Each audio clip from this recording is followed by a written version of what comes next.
හරි මෙහෙම කියන්නේ තුන්වෙනි ගන්න. AB BC හා CD යනු B හා CD සුමට ලෙස අසව් කර ඇති සමාන බරින් හා දිගින් යුත් ඒකාකාර දඬු තුනක් වේ.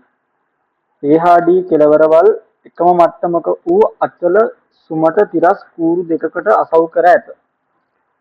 පද්ධතිය සමතුලිතතාවයේ එල්ලී ඇත. AB හා CD එකම තිරසට එකම ඇල්ෆා කෝණයකින් ආනත වේ නම් හා බීටා යනු එහිදී AB මත ප්‍රතික්‍රියාවේ තිරසට ආනතිය නම් tan alpha සමානයි 3/2 tan බීටා බව පෙන්වන්න. 2004 ගාන. හරි අඳුම් පොඩ රූපයක්. දඬු තුනක් එකට සෙට් කරලා කෙලවර දෙක හයි කරලා තියෙනවා. හරි ඒතර එල්ලිලා නම් තියෙන්නේ උඩට හයි කරන්න ඕන. එතකොට නිකන් මේ වගේ. මෙන්න මෙතන තියෙනවා A කියලා තැනක්. දැන් දෙක දණ්ඩක් සෙට් කරලා අනිත් දණ්ඩ මෙයාට සෙට් කරලා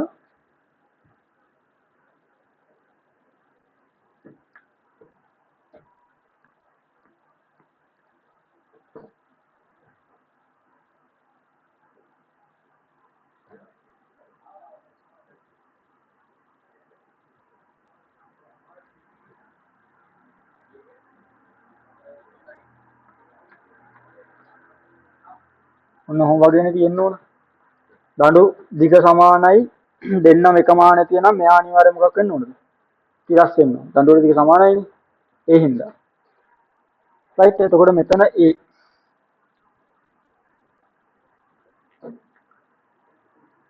මෙතන B මෙතන C මෙතන D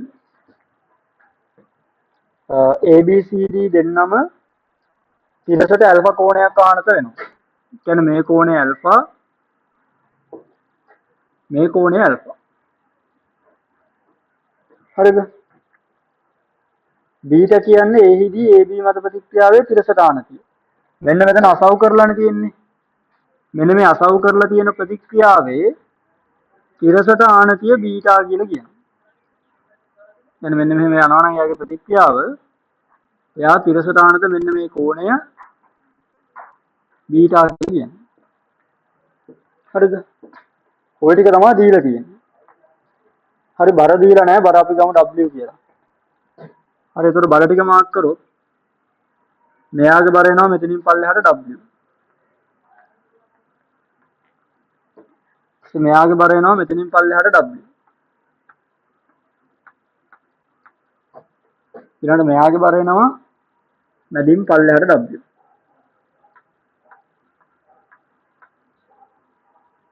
හරිද? කොහොම තියෙන්නේ මෙතනත් මොකක් හරි ප්‍රතික්‍රියාවක් තියෙනවා.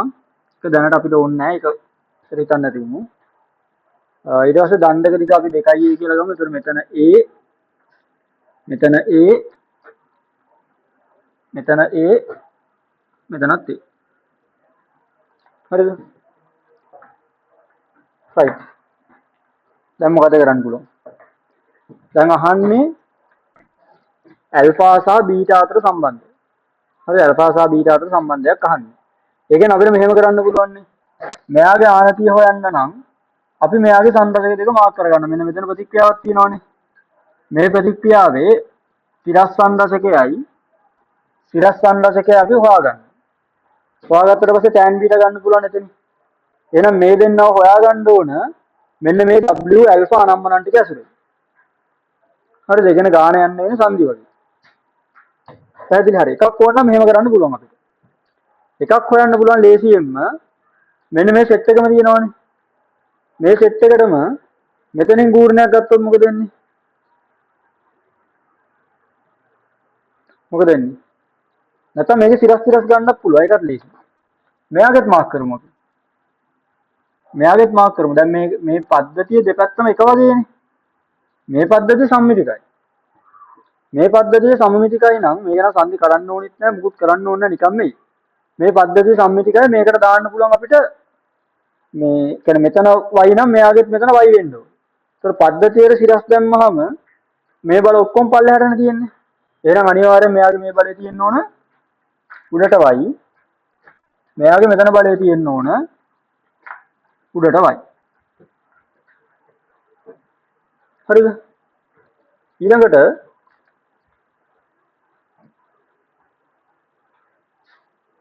මේ දෙන්න කොහොමද ගන්න වෙන්නේ?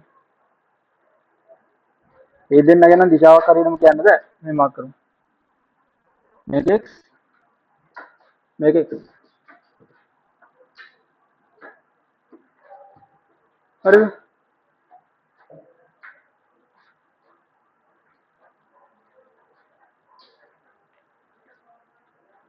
හරි. දැන් මෙහෙම කරන්න පුළුවන් නේ. අපි දානවා පද්ධතියට සිනස්.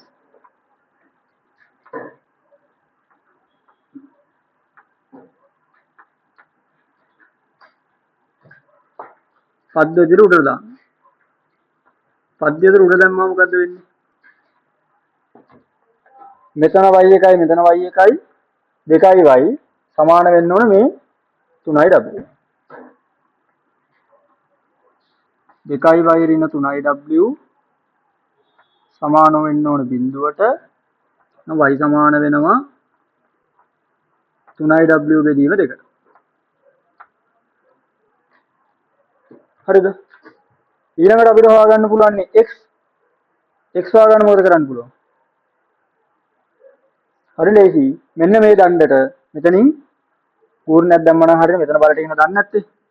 මෙතන බලේ මාක් කරගත්තනේ මෙතන බලට ඉගෙන දන්නේ නැත්තේ. මෙතනින් පූර්ණයක් දානවා. AB ට B වටා පූර්ණයක් දානවා. දාමු මේක. හරි එතකොට මෙහෙම තියලා මෙහෙට ගියවම x බලය කැරකෙන්නේ ධන පැත්තට. ඒතර x බලය වතාවක් x බලයට ලම්බ දුර. ඔකට ලම්බ කියන්නේ මෙන්න මෙහෙමනේ. මේකනේ ලම්බකේ. ඒතර මෙයා 2i sin alpha.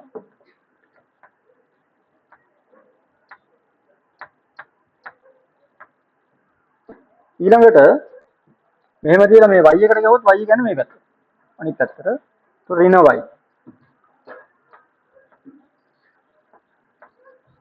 y ට ලම්බ දුර මෙන්න මෙහෙම ගැහුවාම මෙන්න මේ දිග. හරිද? මේ දිග කියන්නේ මෙන්න මේ දිග. ඒතර මේක 2i cos alpha.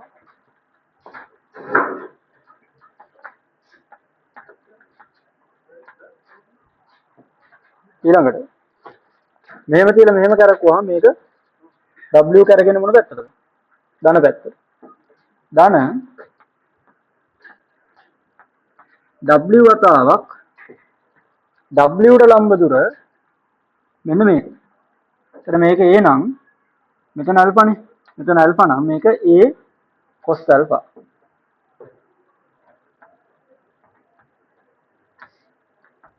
සමාන වෙන්න ඕන බිඳුව. හරිද? right. එතකොට a කැපෙනවා.